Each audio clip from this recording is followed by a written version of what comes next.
Assalamu alaikum warahmatullahi ta'ala wa barakatuhu masoyana masu kallon shirin fim ɗin wata uku naku hasken arewa.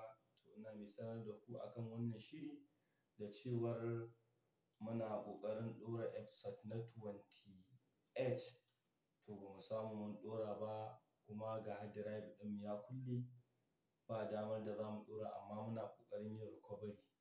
So dama daga iya na 28 aikinmu zai tsaya, za mu fita aiki kuma insha Allah muna sa ran nan da sati biyu mu ci gaba da ɗora muku wannan aiki.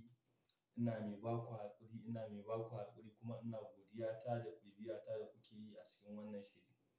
Sannan kuma ko da a ce ba mu ci gaba da ɗora wata uku ba, akwai wani shirin mu Khairat za mu ci gaba da ɗora muku shi kafin mu kammala aikin wata uku. Idan mun ɗora muku Khairat shi ma muna da 13 episode, idan mun ɗora muku ya ƙare sai mu ci gaba da ɗora aikin wata uku. Idan wata uku ya ƙare sai mu ci gaba da ɗora muku Khairat.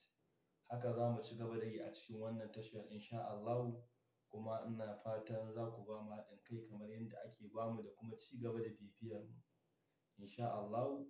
Idan Khairat ɗin ne ya riga zuwa in kuma wata uku ne muka riga kammalawa, kowanne za mu sanar kuma za mu ci gaba da ɗorawa. To ina godiya masoyana naku hasken arewa. Kullu amin wa antum bi khairin. Wassalamu alaikum warahmatullahi ta'ala wa barakatuh. Allahumma salli ala sayyidina Muhammadin al-Fatih lima ughliqa wal khatib lima sabaqa nasrul haqqi bil haqq wal hadi ila siratikal mustaqim wa ala alihi haqqa qadrihi wa miqdarihil azim. Subhana rabbika rabbil izzati amma yasifun wa salamun alal mursalin walhamdulillahi rabbil alamin. Allah ya bamu nasara. Ina yi muku kuma ban gajiya na wannan sallah ne, kuwa fatan alkhairi da barka da sallah. Na gode sosai da sosai.